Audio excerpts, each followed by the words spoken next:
Le génie bonhomme.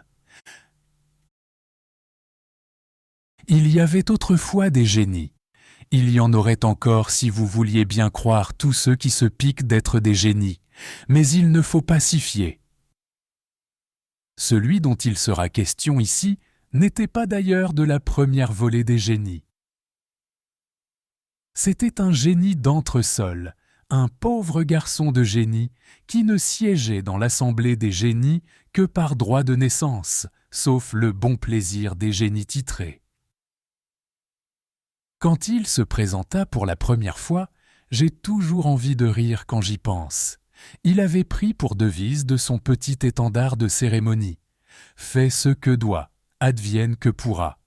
Aussi l'appela-t-on le génie bonhomme. Ce dernier sobriquet est resté depuis.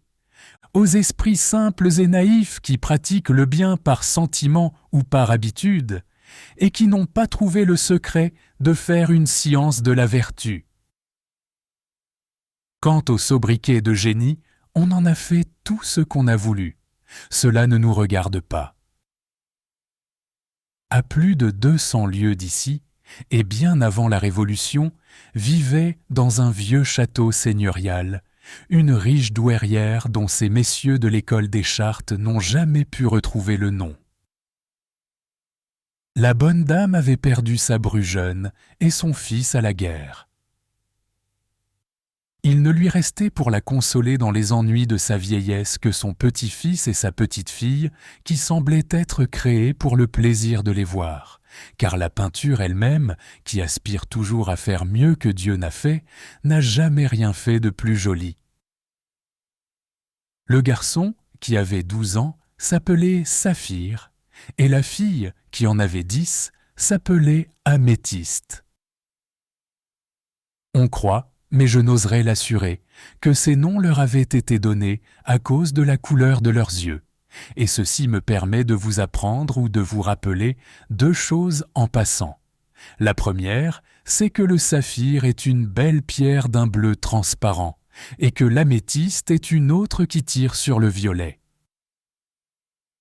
La seconde, c'est que les enfants de grandes maisons n'étaient ordinairement nommés que 5 ou 6 mois après leur naissance. On chercherait longtemps avant de rencontrer une aussi bonne femme que la grand-mère d'Améthyste et de Saphir. Elle l'était même.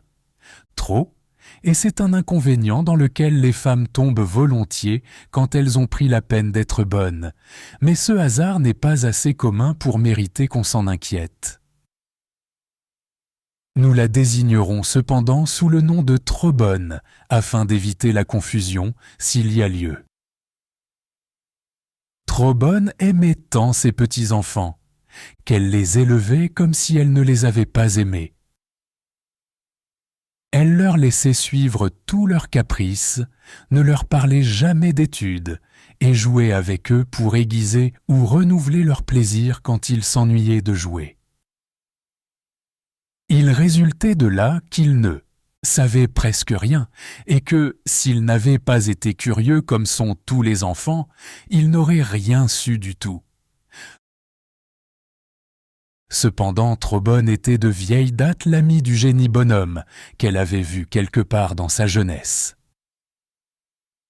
Il est probable que ce n'était pas à la cour. Elle s'accusait souvent auprès de lui, dans leurs entretiens secrets, de n'avoir pas eu la force de pourvoir à l'instruction de ces 2 charmantes petites créatures auxquelles elle pouvait manquer d'un jour à l'autre. Le génie lui avait promis d'y penser quand ses affaires le permettraient, mais il s'occupait alors de remédier aux mauvais effets de l'éducation des pédants et des charlatans, qui commençaient à être à la mode. Il avait bien de la besogne. Un soir d'été, cependant, Trop-Bonne s'était couchée de bonne heure selon sa coutume. Le repos des honnêtes gens est si doux. Améthyste et Saphir s'entretenaient dans le grand salon de quelques-uns de ces riens qui remplissent la froide oisiveté des châteaux, et ils auraient bâillé plus d'une fois en se regardant si la nature n'avait pris soin de les distraire par un de ces phénomènes les plus effrayants, et pourtant des plus communs. L'orage grondait au dehors.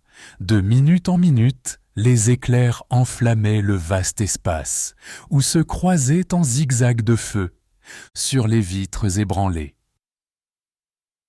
Les arbres de l'avenue criaient et se fendaient en éclats.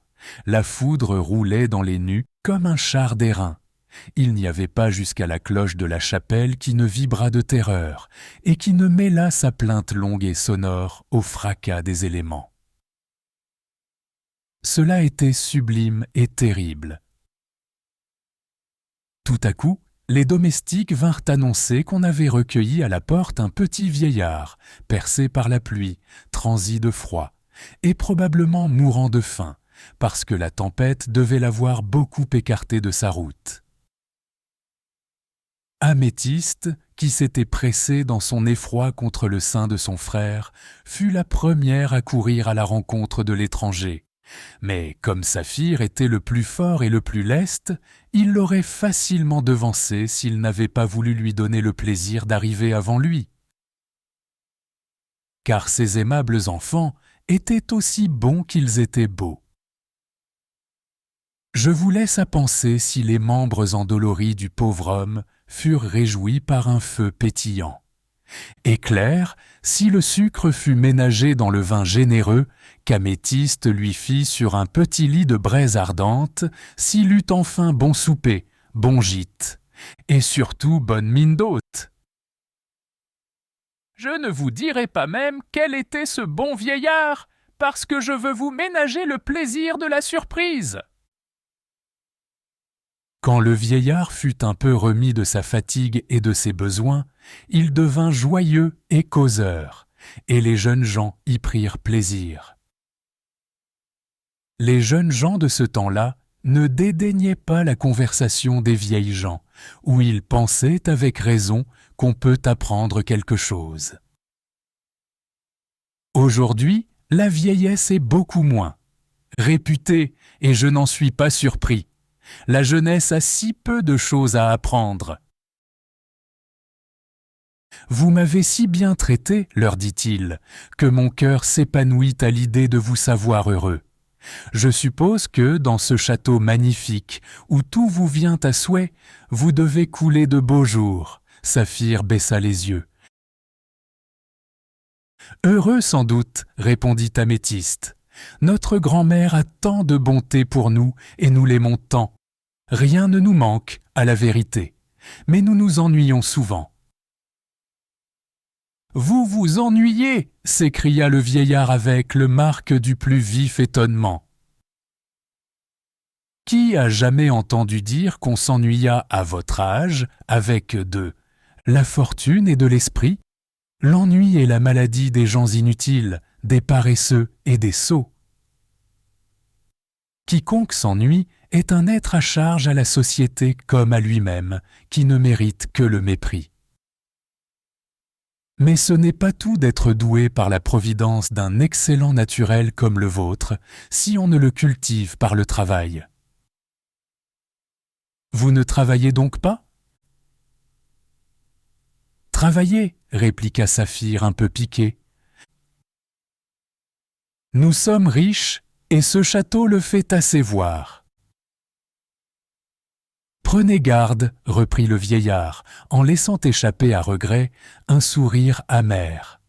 La foudre qui se tait à peine aurait pu le consumer en passant. Ma grand-mère a plus d'or qu'il n'en faut pour suffire au luxe de sa maison. Les voleurs pourraient bien le prendre. Si vous venez du côté que vous avez dit, continua Saphir d'un ton assuré, vous avez dû traverser une plaine de 10 lieues d'étendue, toute chargée de vergers et de moissons. La montagne qui la domine du côté de l'Occident est couronnée d'un palais immense qui fut celui de mes ancêtres, et où ils avaient amené à grands frais toutes les richesses de 10 générations. Hélas, dit l'inconnu, Pourquoi me forcez-vous à payer une si douce hospitalité par une mauvaise nouvelle? Le temps, qui n'épargne rien, n'a pas épargné la plus solide de vos espérances. J'ai côtoyé longtemps la plaine dont vous parlez. Elle a été remplacée par un lac. J'ai voulu visiter le palais de vos aïeux. Je n'en ai trouvé que les ruines, qui servent tout au plus d'asile aujourd'hui à quelques oiseaux nocturnes et à quelques bêtes de proie. Les loutres se disputent la moitié de votre héritage et l'autre appartient aux hiboux. C'est si peu, mes amis, que l'opulence des hommes, les enfants se regardèrent. Il n'y a qu'un bien, poursuivit le vieillard, comme s'il ne les avait pas remarqués, qui mettent la vie à l'abri de ces dures vicissitudes, et on ne se le procure que par l'étude et le travail. Oh, contre celui-là, c'est en vain que les eaux se débordent, que la terre se soulève, et que le ciel épuise ses fléaux. Pour qui possède celui-là, il n'y a point de revers qui puisse démonter son courage, tant qu'il lui reste une faculté dans l'âme ou un métier dans la main. L'admirable science des arts est la plus belle dot des fiancés. L'aptitude aux soins domestiques est la couronne des femmes.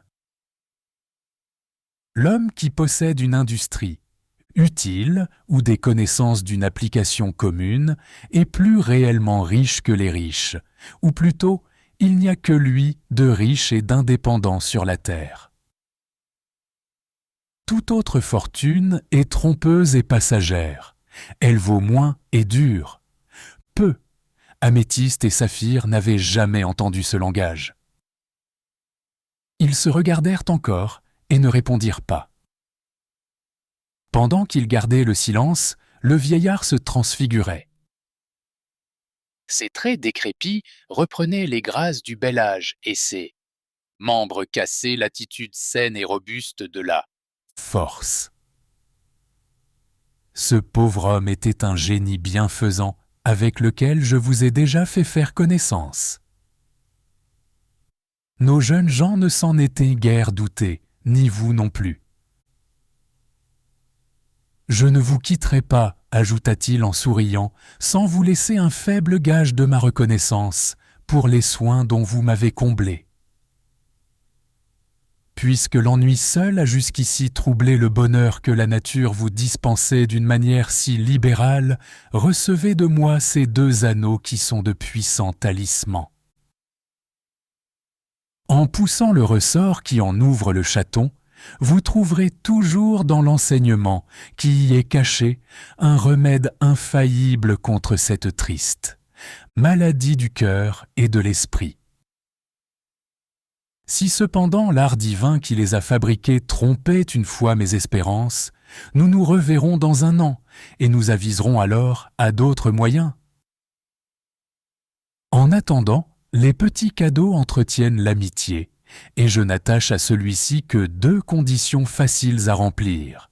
La première, c'est de ne pas consulter l'oracle de l'anneau sans nécessité, c'est-à-dire avant que l'ennui vous gagne.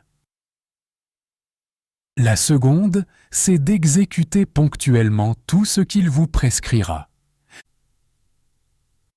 En achevant ces paroles, le génie bonhomme s'en alla, et un auteur doué d'une imagination plus poétique vous dirait qu'il disparut. C'est la manière dont les génies prenaient vos congés. Améthyste et Saphir ne s'ennuyèrent pas cette nuit-là, et j'imagine cependant qu'ils dormirent peu. Ils pensèrent probablement à leur fortune perdue, à leurs années d'aptitude et d'intelligence plus irréparablement perdues encore. Ils regrettèrent tant d'heures passées dans de vaines dissipations et qui auraient pu devenir profitables et fécondes s'ils avaient su les employer. Ils se levèrent tristement, se cherchèrent en craignant de se rencontrer et s'embrassèrent à la hâte en se cachant une larme. Au bout d'un moment d'embarras, la force de l'habitude l'emporta pourtant encore une fois. Ils retournèrent à l'heure. amusements accoutumés, et s'amusèrent moins que de coutume. « Je crois que tu t'ennuies, dit Améthyste. « Oh, j'allais t'adresser la même question, répondit Saphir, mais j'ai eu peur que l'ennui ne servît de prétexte à la curiosité. Je te jure, reprit Améthyste en poussant le ressort du chaton, que je m'ennuie à la mort. Et au même instant, elle lut, artistement gravée sur la plaque intérieure, cette inscription que Saphir lisait déjà de son côté. Travaillez pour vous rendre utile.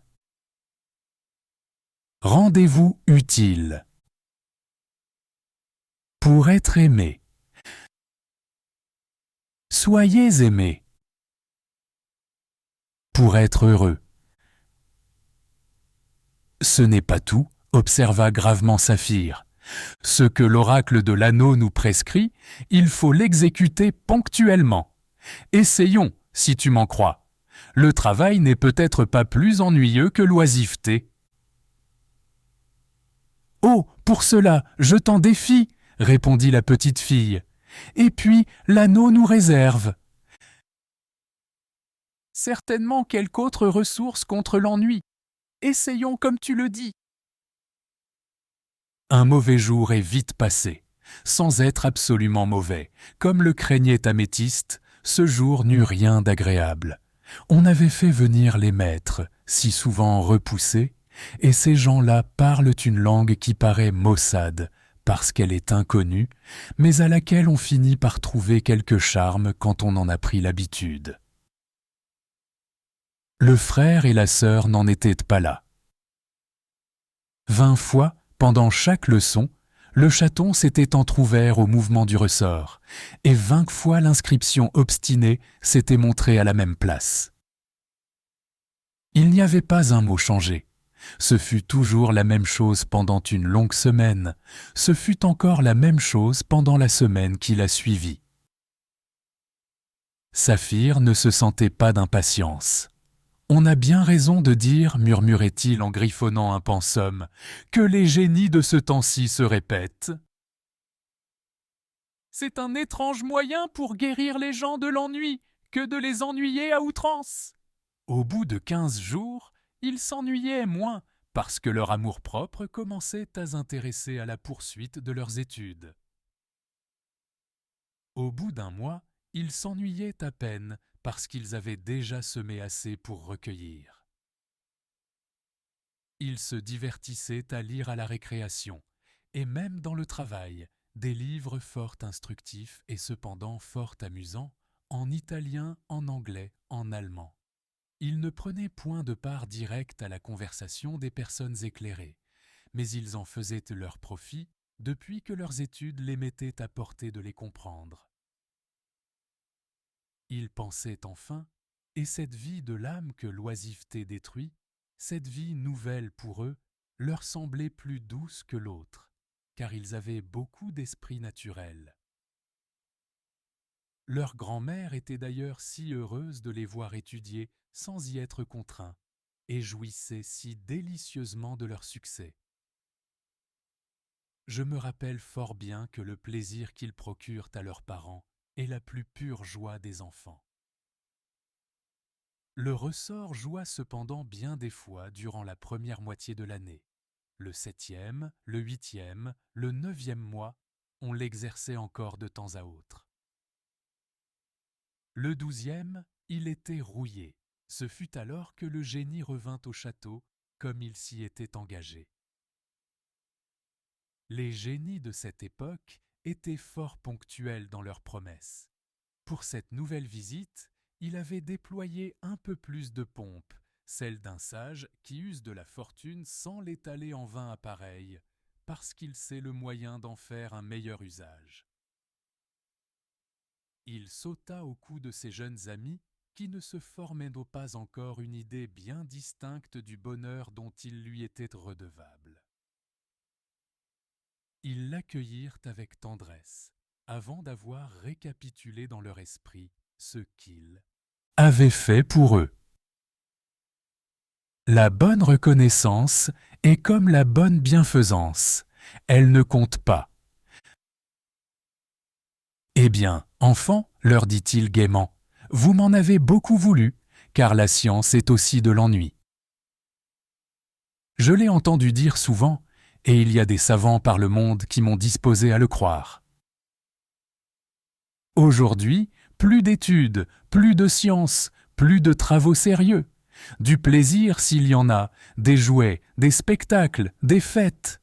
Saphir, vous m'enseignerez le pas le plus à la mode. Mademoiselle, j'ai l'honneur de vous retenir pour la première contredanse. Je me suis réservé de vous apprendre que vous étiez plus riche que jamais. Ce maudit lac s'est retiré, et le séjour de ces conquérants importuns décuple la fertilité de terre. On a déblayé les ruines du palais, et on a trouvé dans les fondations un trésor qui a 10 fois plus de valeur. Les voleurs pourraient te le prendre, dit Améthyste.